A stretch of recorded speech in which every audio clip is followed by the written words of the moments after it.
காவிரி ஆறு இந்திய ஆறுகளில் முக்கியமான ஒன்று. இந்த காவிரி ஆறு விவசாய வளர்ச்சியில் தமிழகம் மற்றும் கர்நாடகத்திற்கு நூற்றாண்டு காலமாக முக்கிய பங்கு வகிக்கிறது.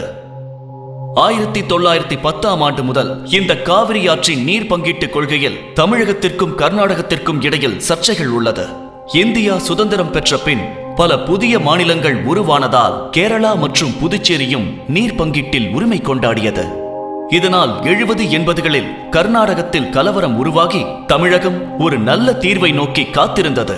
1991ஆம் ஆண்டு தமிழக முதல்வராக முதல் முறை பொறுப்பேற்ற புரட்சி தலைவி அம்மா அவர்கள் உச்சநீதிமன்றத்தில் வழக்கு தொடுத்து வெற்றியும் பெற்று தமிழக மக்களின் காவிரி உரிமையை மீட்டுத் தந்தார்.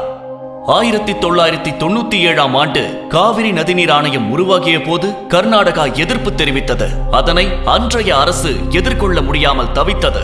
2002ஆம் ஆண்டு மழையின்றி வறட்சி நிலை வந்த போதும் கர்நாடகா தண்ணீர் தர மறுத்தது.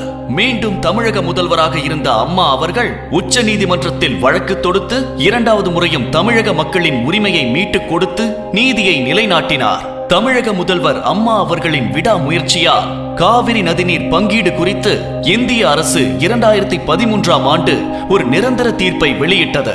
காவிரி நீர் பங்கீட்டில் தமிழக மக்களின் உரிமையை தனது விடாமுயற்சியால் போராடி பெற்று தந்த தமிழக முதல்வர் புரட்சி தலைவி அம்மா அவர்களை காவிரி தாய் என்று தமிழக மக்கள் நன்றியுடன் அழைக்கிறார்கள். முதல் ஓட்டு முதல்வருக்கே. அம்மாவின் நல்லாட்சி தொடர்ந்திட வாக்களிப்பீர் இரட்டை இலைக்கே.